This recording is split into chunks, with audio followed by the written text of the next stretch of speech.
Hi, I'm Wendy Beaupre. I work at Austin Animal Center as the Pet Resource Center Supervisor. We're going to talk about intake prevention. Historically, open municipal animal shelters admitted all strays and owner surrenders with little to no thought to alternatives. This can lead shelters to becoming overwhelmed with crowding, disease, and high euthanasia rates.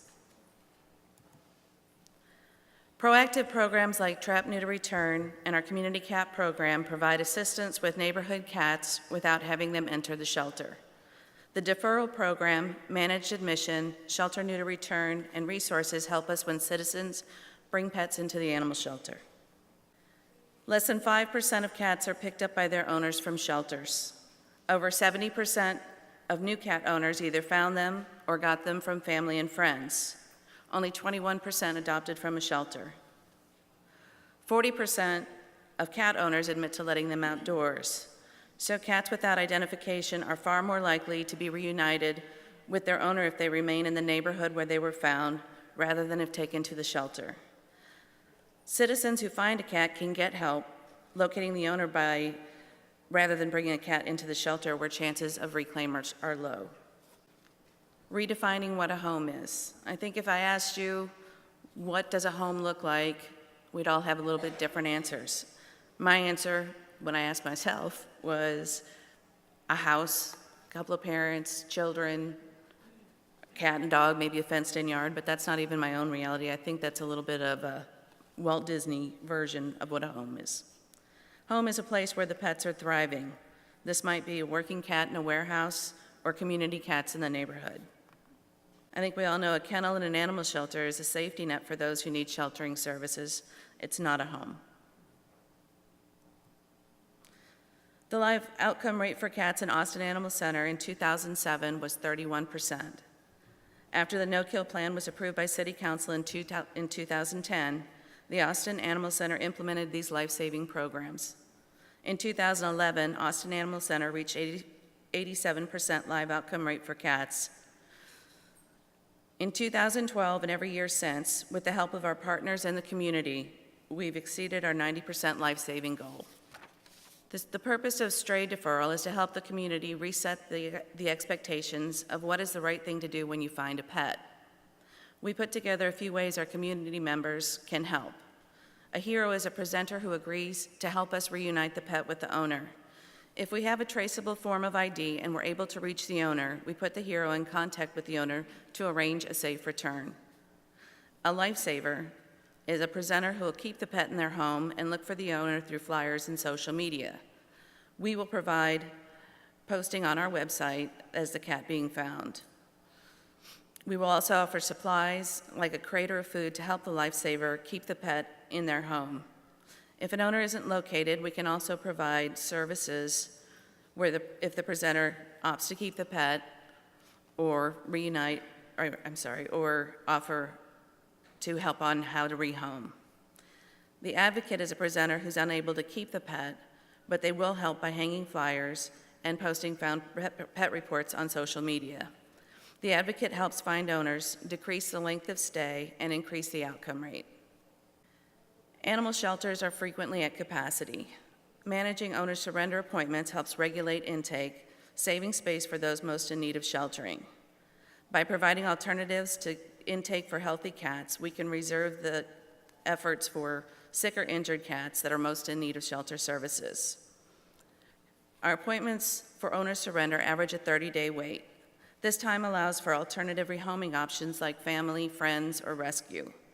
Some people who bring in a pet to surrender are deeply attached to them, but have exhausted their own resources to provide care or find solutions other than surrender.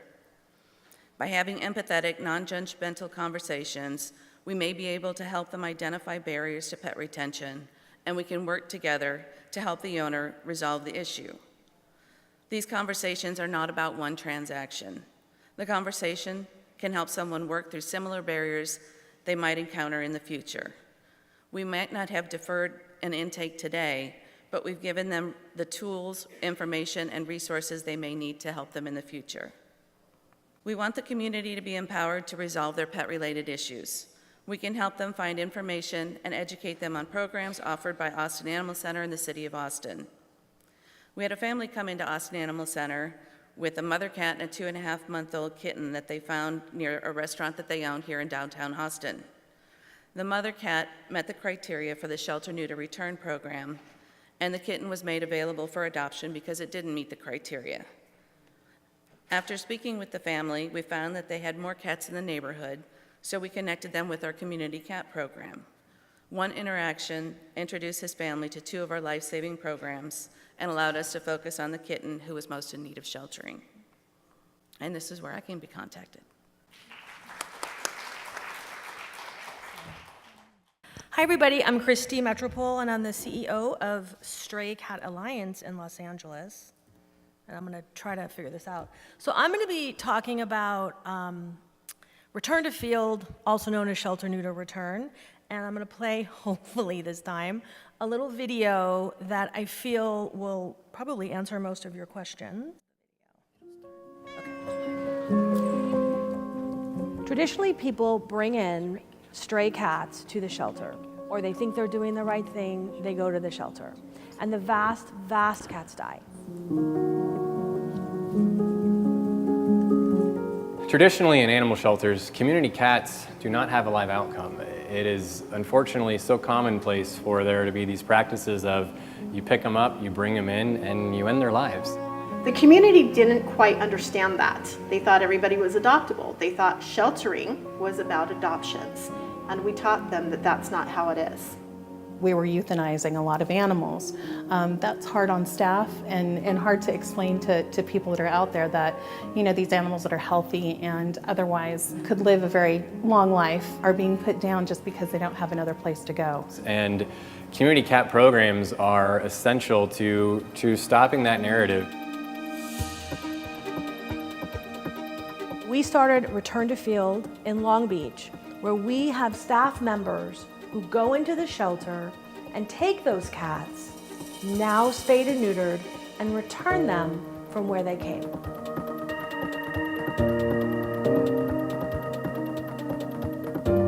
It was incredible to experience giving that cat back his life.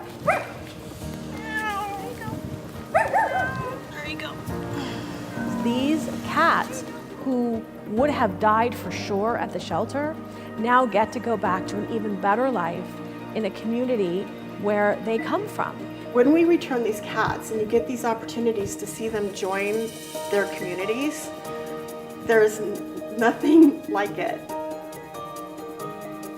We've saved thousands of lives in the years that we've been doing this program.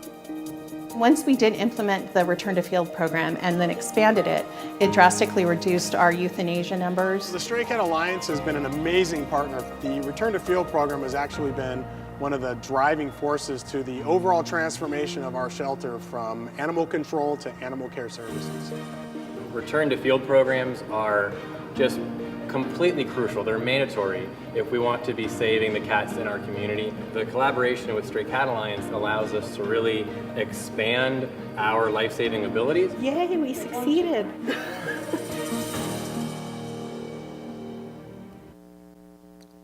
Okay, so that probably is going to answer some of your questions, but I'm going to go through my presentation. But as you heard, we want to keep cats out of the shelter. That's our first focus. But if you can't, what we do, we call it return to field. Some people call it Shelter-Neuter-Return. People get confused. Isn't it just TNR, they say? And it's not. So return to field and Shelter-Neuter-Return, to us, my definition is the same. A cat gets impounded by a member of the public, and a rescue group or the shelter themselves spay and neuter that cat and return them from where they came, and that is RTF or SNR. And it's starting to be done all over the country. And as you heard in the video, you really can't get to no-kill without a program like this. And it's really important because you'll hear a little bit in the presentation. We release a lot of cats that people fight with us about, but we believe that it's really important to save lives. And so the cat originates in their colony, where the cat originates in their colony, that's TNR, and then they're returned to where they come from. But return to field is they originate at the shelter, they get spayed and neutered, and they go from where they come from. My best guess estimate that any shelter has between 10 and 20% of the shelter population can be returned. I think in some shelters it's higher, depends on the part of the country and the practices of that shelter. And some shelters it might be lower, but you've got a good chunk of cats that can absolutely safely be returned. We started looking in 2012. I had a chunk of money from Michelson Found Animals, and I could not get a shelter to say yes. And then finally Long Beach, which was known as prior to this, almost 100% kill shelter, because the SPCA LA is next door, and they would literally cherry pick the perfect Aryan kittens and puppies, and everybody else died. And so you can see their dismal numbers, and they hired a new director who came from Parks and Rec, and sometimes that can be really good because they don't have preconceived notions. So many, many meetings and talks later, we got started, and we kept having meetings and meetings, and finally I was like, we just have to start. There were only 4 programs at that time in the country that were doing it, so it was really new in 2014, and the director said, you saw him, Ted, we're going to do it for a year, and we're going to do it under the radar, and we're not going to announce it publicly because I'm afraid vector control or city council will stop it. A lot of people were like, the community is going to complain, and it fleas, fleas, fleas, and we got to get rid of the cats. And then there was the rescue versus shelter culture, and in the beginning, listen, we made a lot of mistakes, and I'm gonna be honest about the mistakes we made so that who here is from an open admission animal shelter? Okay, and who here is interested in doing a program like this? Okay, so we're here for you, and we're gonna give out our cards. Anna, you saw in the video, is here, and she's amazing, and really one of the reasons this program, it was really early on in 2014, because she barreled through many, many problems, and so did I, and I was constantly on the phone, but we made the mistakes. You don't have to make our mistakes. So the staff, there was a culture of who is Stray Cat Alliance coming into our shelter and telling us what to do with our cats, and they were really not educated properly the way of the big picture, and so it was kind of difficult. It's way different now, but I don't recommend that. There's still going to be people who don't like what you're doing, but there was staff resistance, and there was, sorry, the notes are not here. There was a lot of reasons that they were like, this isn't going to work, this isn't going to work. Not all the staff was on board. Many don't believe in this. They think it's abandonment. Staff felt like we were infringing on their territory. They thought dead animal pickup, oh my God, there's gonna be dead animals everywhere, there's gonna be kittens everywhere, and they thought that calls from field service would significantly increase. None of that happened. As a matter of fact, in the first year, dead animal pickup went down. So we brought in 2 people from San Antonio at that point, and they came and they gave this amazing presentation, and a staff of 57 people showed up. And I was pissed because we paid for them to come all the way from Texas to California.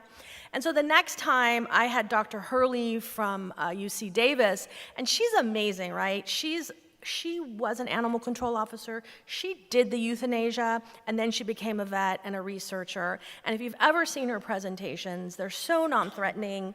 She can so speak from animal control.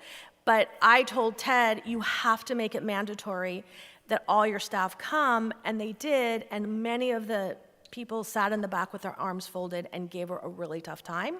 Some people didn't, but you have to get through these things. You just have to keep the pressure up. So once we started, there was sabotage, and I remember, so there's, the way they do it in Long Beach is there's a feral room, and Anna and her team would go in and get those cats, and they would get spayed and neutered and returned. And I remember Anna saying, you know, I don't know where the cats are going. Like, I go in one day and then there's no cats, and where are they going? And we found out that one or maybe more of the officers who really didn't believe in the program and still doesn't, was taking any cat that she deemed friendly and putting the cat in general population.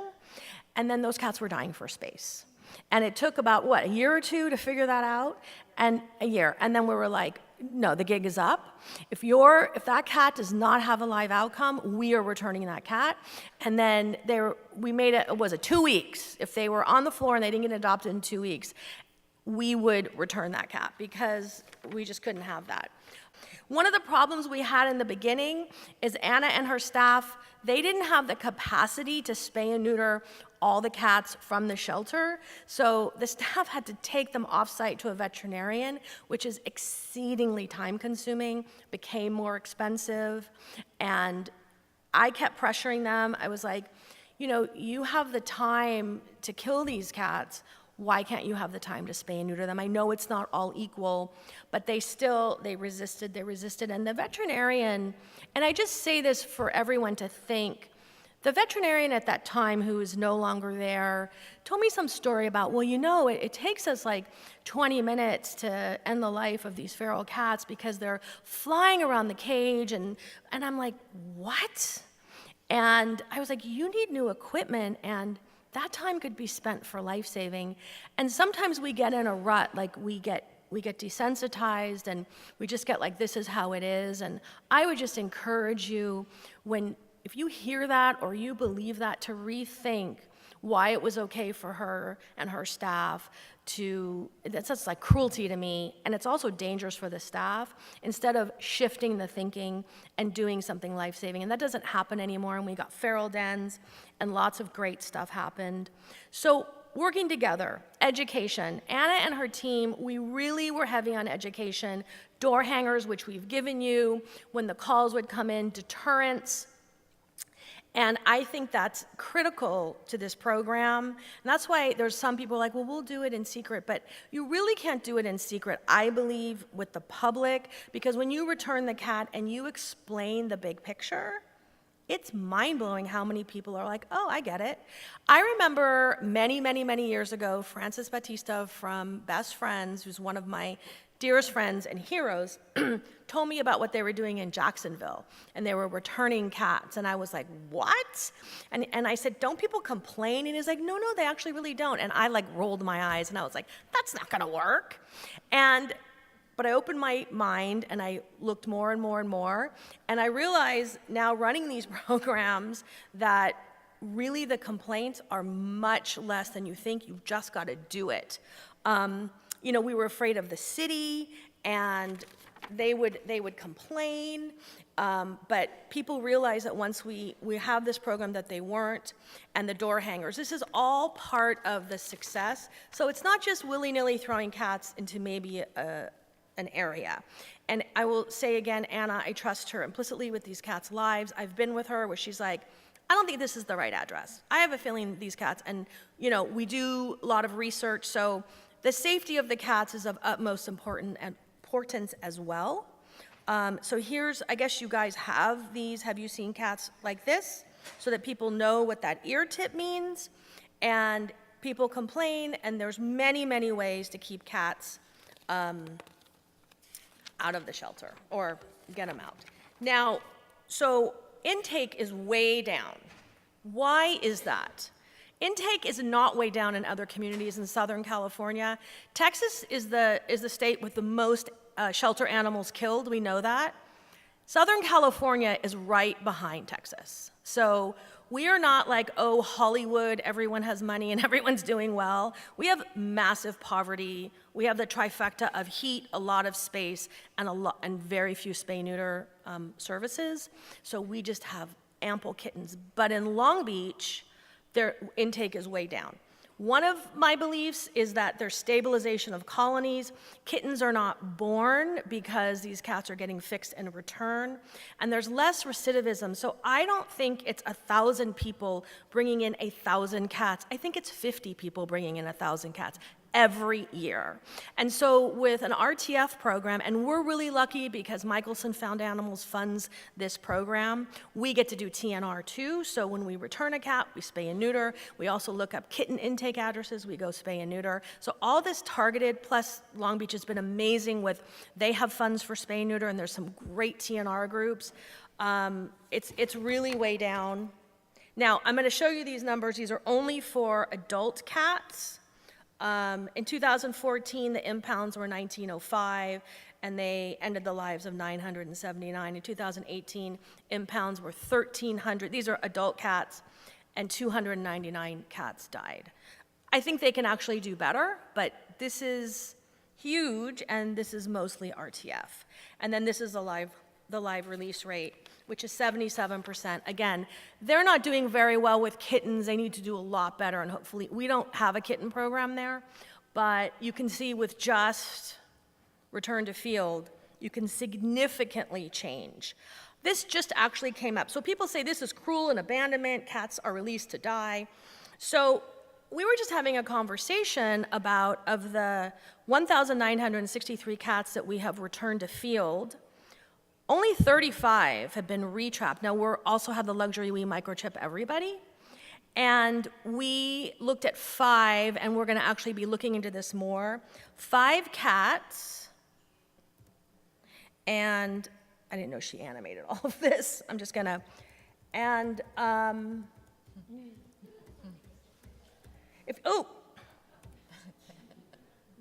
so look at the impound date and the retrap date and the weight of these cats. They're like gaining weight.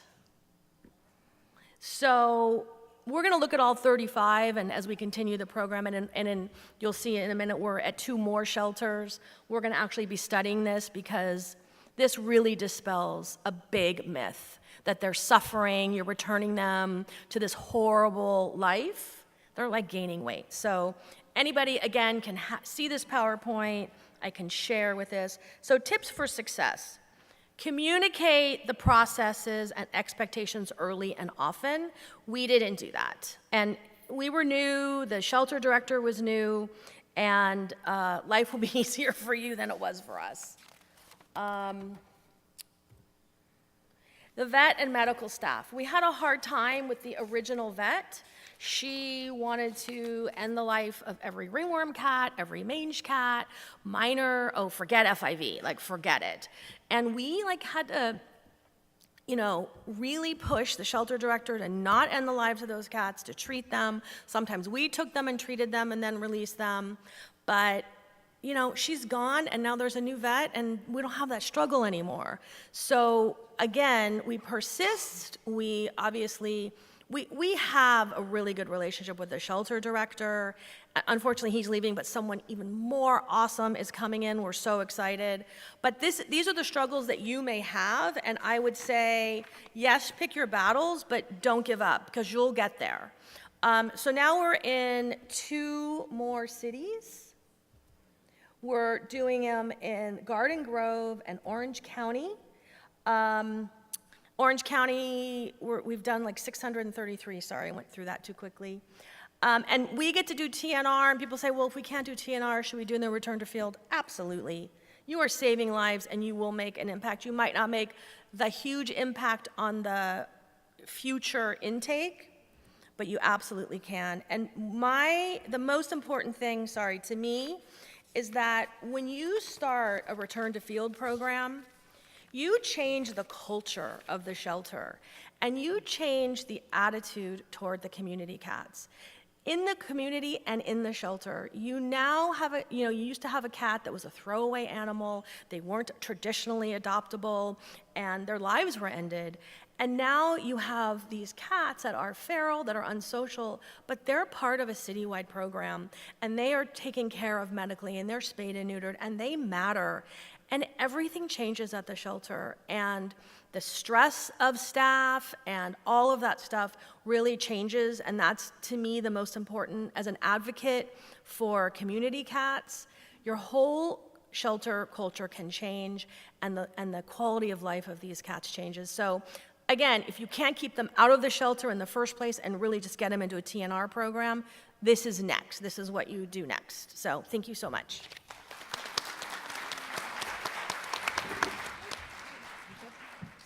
All right, hi guys, my name is Adrienne Clark. I'm a public health educator with the Austin Animal Center. We're going to talk about the Austin Animal Center's approach to TNR, otherwise known as Trap, Neuter, Return.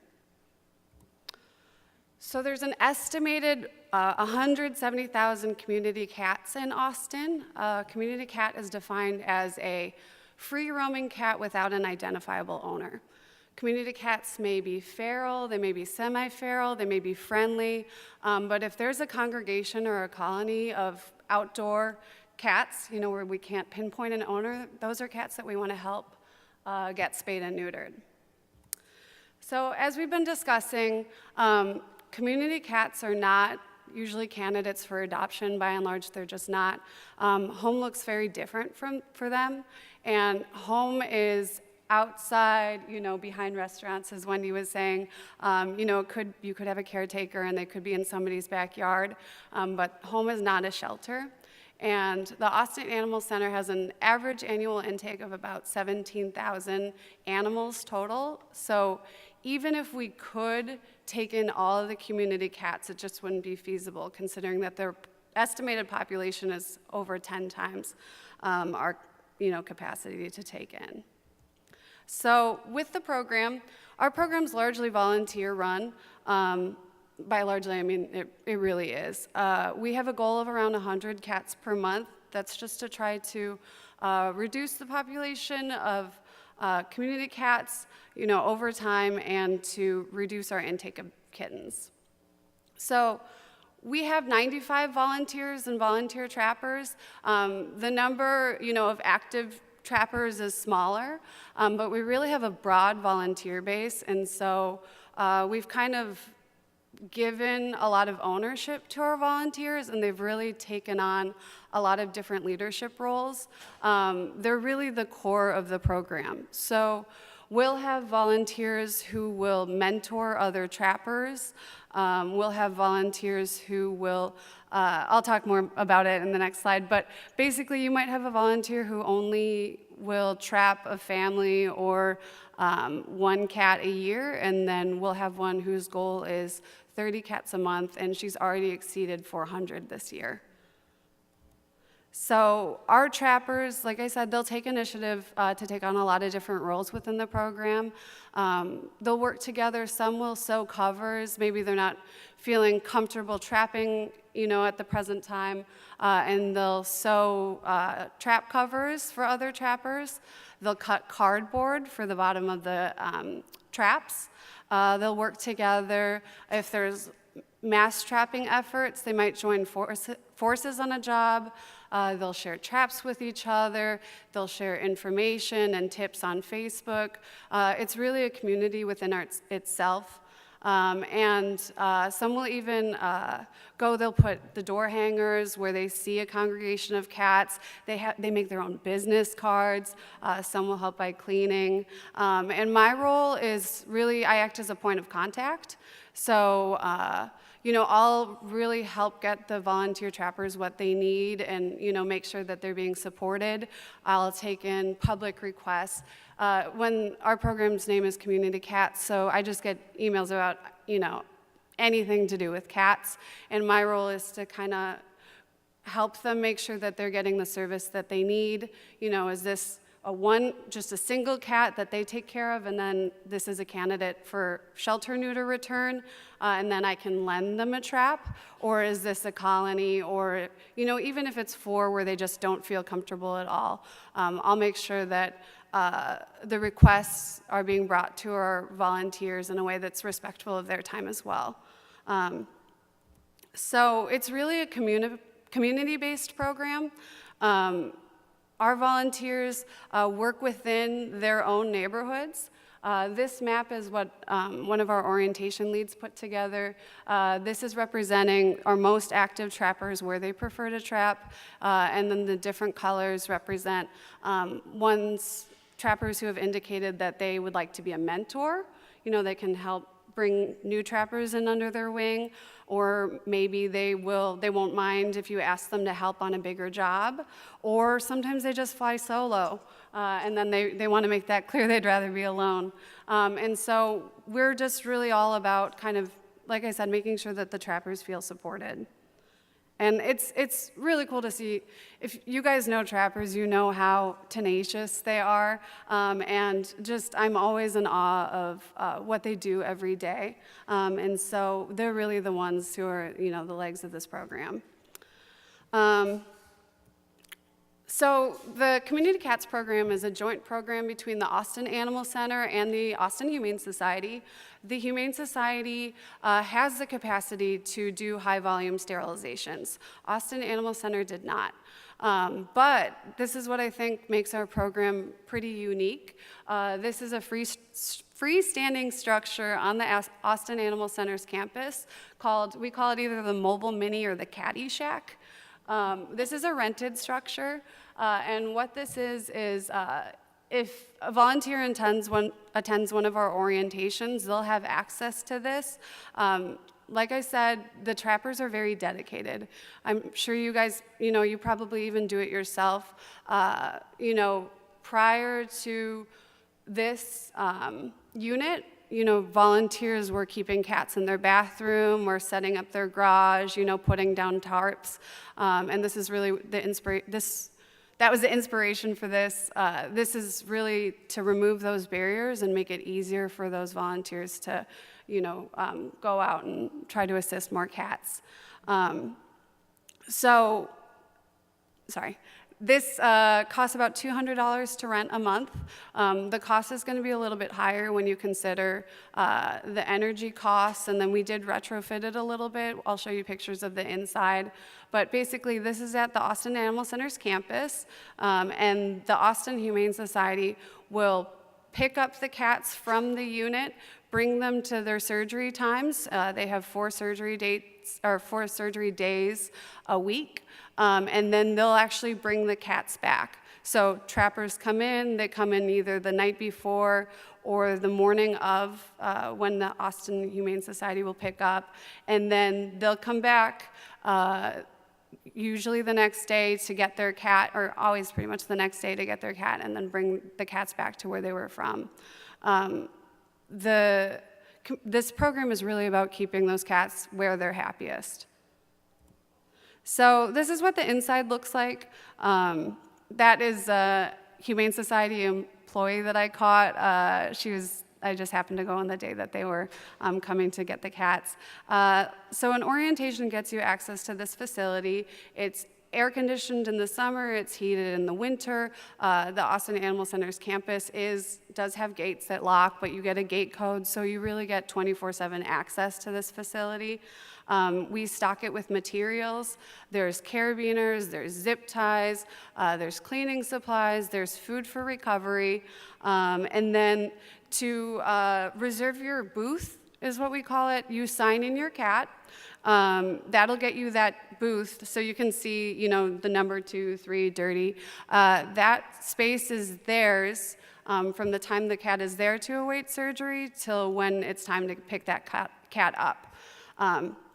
When it's time for pickup, they'll clean the booth themselves, and then we also have a lead volunteer who will do a deeper clean of the unit and also let us know when those materials are getting low and it's time to stock up.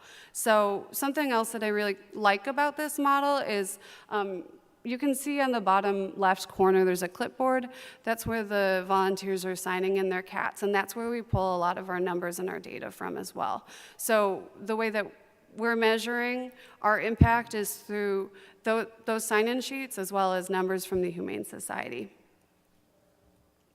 This is the Humane Society. This is, like I said, they have the capacity to do those high-volume cat sterilizations, which we did not. And so they're able to do these, fairly quickly. The cats receive free spaying and neutering, free rabies vaccine, an ear tip, antibiotics, and flea treatment. So it's really, we really want to remove a lot of these barriers to TNR and SNR as well. And Wendy was talking about SNR. The SNR program at the Austin Animal Center also goes through the Humane Society. The TNR one is targeting colonies and relying on volunteer trappers. The SNR is coming straight from the community. Okay, so in our fiscal year, which is October to October, the trappers were able to assist in getting 1,076 cats spayed and neutered. The number of cats that we trapped was actually higher, but some had already been spayed and neutered, and some weren't healthy enough to do so. So the Humane Society, I should add, the Humane Society does have the capacity to treat for minor injuries, but sometimes they'll get in cats, which are not fit for surgery, and then we have a safety net, which I'll discuss at the end. So, like I said, in the last fiscal year, it was 1,076 cats, all done by volunteers. And while community cats are not candidates for adoption, their kittens can be. So, when we were looking at areas where trapping was targeted, so there are zip codes where we see the highest volume of cats, as well as high intake numbers. When we targeted the trapping in one zip code, we saw the next year that our intake at the Austin Animal Center was down by 100 kittens. So if it costs about $40.31 to house an animal at the Austin Animal Center a day, our average length of stay for any animal is 9 days, and we took in 100 less kittens that year from that zip code. We saw a savings of over $36,000 for that zip code alone. And I mentioned the safety net. Of course, while community cats are happiest where they are, of course, they're going to come up against, fights from other cats, accidents, run in with people or a car. Something's going to come up, and we want to be able to help those cats. But sometimes, it's not every vet is equipped to do so. But we have partnered with 9 vets around Austin who will take in feral cats through our medical voucher program. And so if a trapper has, a cat that the Humane Society told them, the cut was just too big on the neck, or they were seeing a case of severe ear mites or matting, the trapper will help get that cat to a vet, and we will give them the vet voucher for up to $250 to treat that condition. And then oftentimes, though, the requests are coming in from the public. So you have the colony caretakers who know about the program. They're looking for help. And so we'll get direct public requests for medical care. And I can issue them a voucher. And then the condition of using that voucher, though, is that if that cat is healthy enough to go through spay-neuter surgery, that is a requirement of using the voucher. So they get a separate spay-neuter voucher issued to them as well, which doesn't impact how much they get for the medical treatment. So kind of combining all of those things, I think we're really able to help get those cats back home and allow them to lead a happier and healthier life.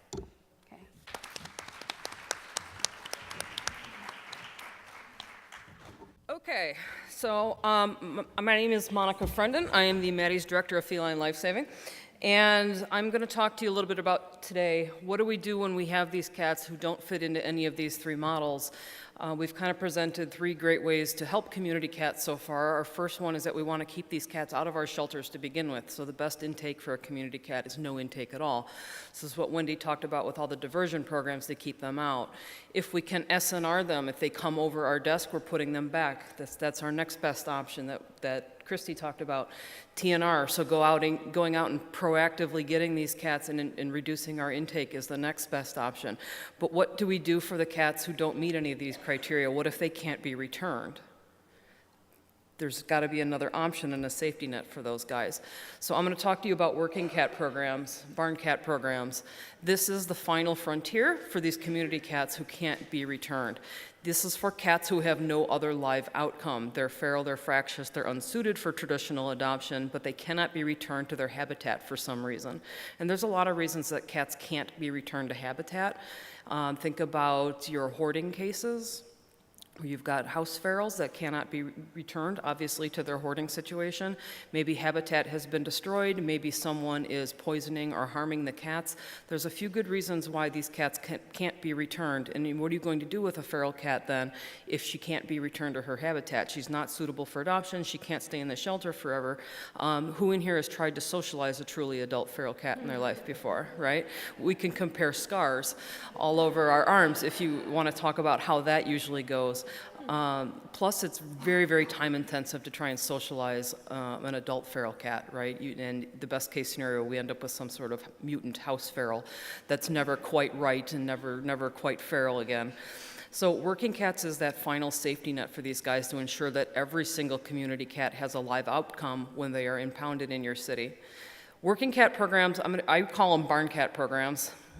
This is by far the cheapest and easiest program to start for any shelter, and it has absolutely the biggest bang for your buck because at Austin Pets Alive, we have a line item budget for our working cat program of $0. $0. Obviously, we spay and neuter these cats, and so that's rolled into our medical budget, but beyond that, we get no money, period. And we don't need any money, so I've never asked for it. Don't let Dr. Jefferson hear me say that, but we don't really need any money. We get the cats vetted, they go back out. There's no cost associated to it. These guys at our shelter eat the donated junk food because that's what they want anyway. They use the donated litter. They don't want us out there taking great care of them all day long, right? Because they're feral, so they're very quick and easy to take care of at the shelter. And there is tremendous demand for working cats all across the country. Who in here has a working cat program now? Good, maybe about half of the room. Awesome. And in Austin, traditionally, up until Hurricane Harvey kind of ruined our lives a year ago, we've had historically a wait list for barn cats for the last 5+ years. And a lot of these shelters that I work with that start barn cat programs go home and realize the same thing, that they have more adopters than they have working cats. And everyone thinks I'm crazy when I say that until you go home and you start a working cat program, and then you realize too, like, oh my gosh, people want these cats. So there is tremendous demand for these cats, and it makes it all the more egregious to learn that a lot of shelters in this country we're killing these cats when they're impounded, and there's absolutely no need for it. So what this program is a live outcome for cats who have no other alternative, a safety net for ferals who cannot be TNR'd or SNR'd, a live outcome for cats with extreme behavior issues, right? Do you all have a cat in your shelter right now who is just the devil, and he's bitten everyone 1,000,000 times, and he's miserable inside, and he's otherwise might be facing euthanasia because he's a risk, right? A live outcome for under-socialized hoarding case cats. So hard to deal with those in shelter, and so often they don't have a live outcome. They can be working cats. Live outcome for cats with incurable litter box avoidance, right? And for cats and kittens who have failed socialization. So there's always that one in the litter that is just the devil and will not socialize like all his brothers and sisters, right? And eventually sometimes you have to call it and say, you get to go be a working cat. I hear you. You don't want my love and snuggles. You can go be a working cat. That's okay. You have a live outcome too. What a working cat program is not is a replacement for TNR or SNR. You cannot relocate all of the cats in your community. So like Adrian talked about, we have 170,000 free roaming cats in Austin. I don't have 170,000 working cat adopters. I have a lot, I don't have 170,000, right? And relocating cats, do we all understand that that is not a solution to our community cat problems to begin with? You will never relocate your way out of community cat issues. So it cannot be a replacement for TNR and SNR, it can only supplement it. This is not an opportunity for people to surrender community cats or their own problem cat. Once you get a working cat program going at your shelter, you're going to get delightful emails from the community that they would like to donate a cat to your barn cat program because they see it outside, and surely it would be better off than some Norman Rockwell-looking picturesque farm that they think exists. This is not an opportunity for people to bring in cats to have them relocated because they're inconvenient to them. Nor is it a place for people to surrender their problem cats. So we will get emails sometimes, my cat at home is a real SOB and it is scratching and biting. He'd make a great barn cat. No, sir, that's not what we do with the working cat program. This is a live outcome for impounded cats who are otherwise going to be killed. So also not a program for bad cats to disappear into. Sometimes shelters get a new working cat program and they're like, oh, thank God, this cat's been a long stay, just working cat, just get him out of here. No, this has to be used appropriately because this is the final safety net for those fractious and feral community cats. This is their last stop on a live release bandwagon. So it has to be reserved only for the cats who truly need it. So the types of cats that are eligible are going to vary based quite a lot on your own shelter and your own community and what you need to get out the door. In Austin, we're of course in a very good place for cats, and so I have pretty strict requirements on who's going to be a working cat in our program at Austin Pets Alive. I've worked with shelters that have 90% kill rates, on the other hand. And what I tell them is you need to have much more lenient requirements to be a barn cat. If you're euthanizing 90% of cats that come in your door, you let anyone go out to be a working cat, right? Because any live outcome is better than euthanasia.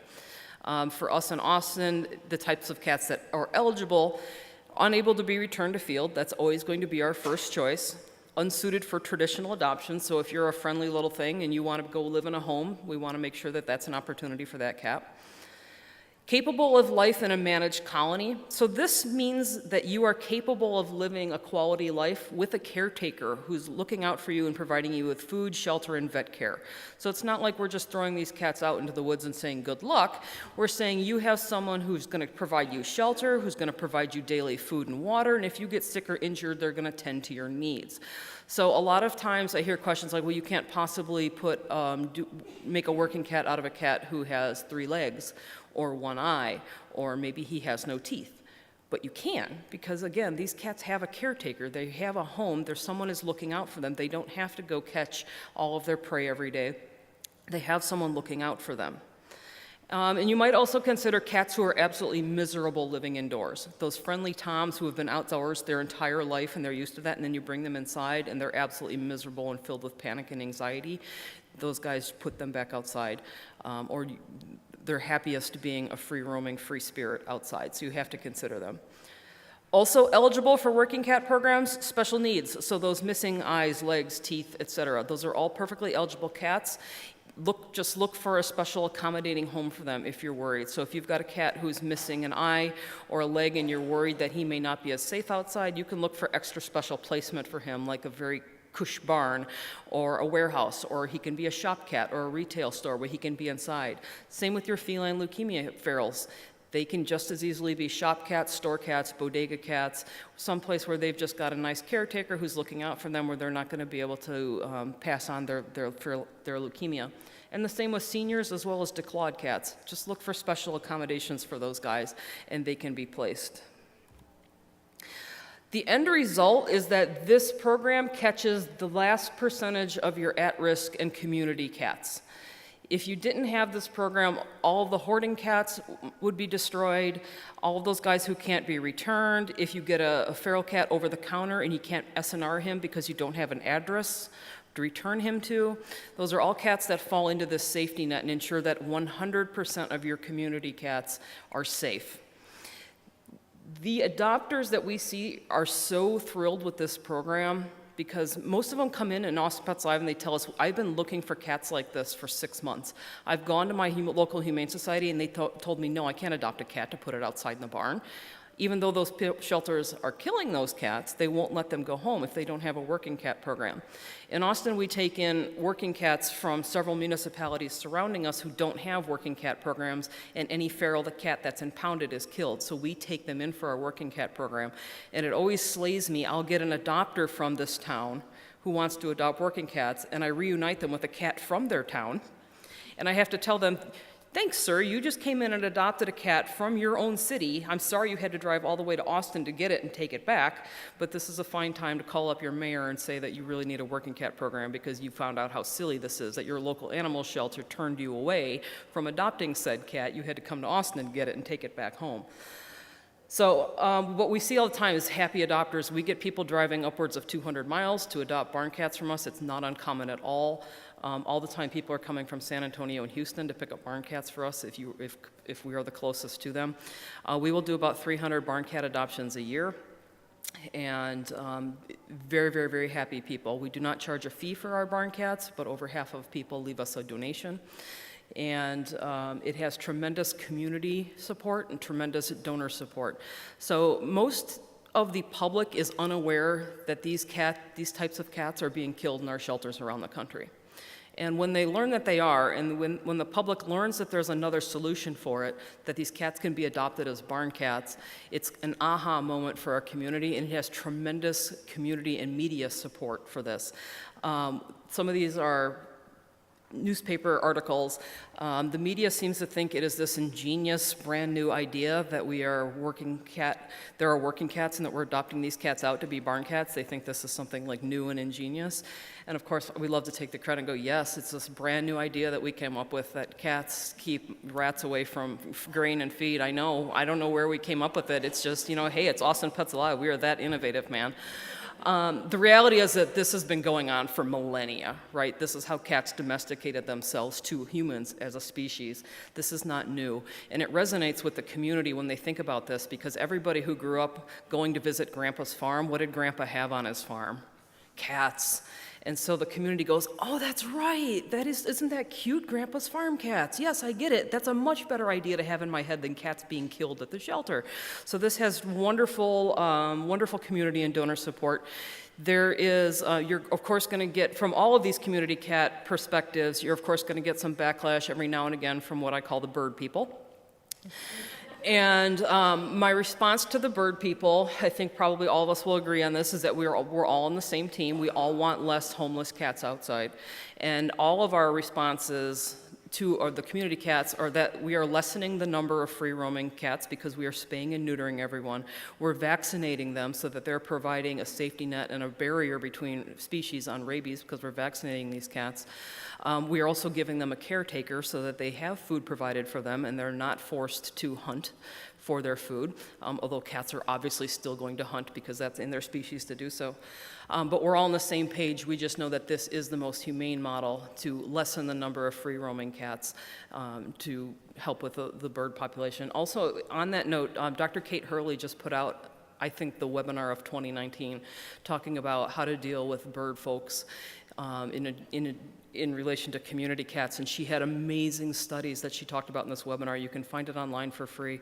And she had a great study that showed a direct correlation to the fact that if you take away community cats, more birds die. So can anybody guess what kills more birds than cats besides people? What other animal? Rats. Yeah, some of you may have seen the webinar. Rats are the number one killer of nesting bird eggs, nesting birds.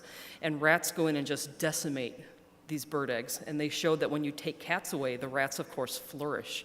And so when you took cats away from these environments, the rats went way up and the birds went way down. So it's a really fabulous study that you can look at to talk about bird issues with your community and show them that by doing these community cat programs, you're actually helping birds. You're helping the environment by making these cats responsible stewards of the community, reducing their homelessness, and also keeping the rats at bay. Plus, of course, I like to put in that, keep a cat around, you won't get the bubonic plague, which is now circling. So, and these cats are happy and thriving in their homes. We do short-term and follow-up long-term studies, surveys on all of our community cats that we adopt out. And we are running, after several years of data, we're running about 88 to 92% long-term success rate, meaning that a year or more later, these cats are still present in their home and thriving. And what do you think is the biggest reason that cats are not present in their home anymore? Who thinks it's predation? Good. Usually I get that, aren't the coyotes eating them all? The coyotes are not eating all the cats, otherwise we would have no cats left in this world. The number one source that cat is no longer present a year later is simply that cat is living somewhere else, or my neighbor stole my cat. That happens a lot. So we know, like we talked about where Christy presented, these cats are fat and happy years later. That's exactly what's happening. These cats are fat and happy years later with their adopters, and they're safe. They're not being euthanized at animal control. So this is the final safety net for you guys. And we have about 10 minutes left for questions, and before we get into them for just a second, I want to push that we've got a bunch of amazing Maddie's Fund apprenticeships to offer you if you're interested in saving the lives of more cats between our panel here. So in Austin, I teach the Feline Life-Saving Masterclass. You'll come spend a week with me and my team in Austin, and you'll learn about TNR, about SNR. You'll spend some time at Austin Animal Center. We'll talk ringworm, cat adoptions, foster, barn cats, you name it. Week-long apprenticeship paid for by Maddie's Fund. At Austin Animal Center, we've got a pet resource apprenticeship. You can come learn from Wendy and her team on how to provide all those pet resource center to keep cats and dogs out of entering your shelter. And then Wendy's team also has a field services apprenticeship where you can come learn how to be an animal protection officer in a no-kill city and what that looks like. So we've got some brochures up here if you're interested in those apprenticeships. And also, I'm sorry, Christy has Safe at Home apprenticeship in California through Maddie's Fund. So we've got lots of awesome opportunities to come learn about saving the lives of all cats.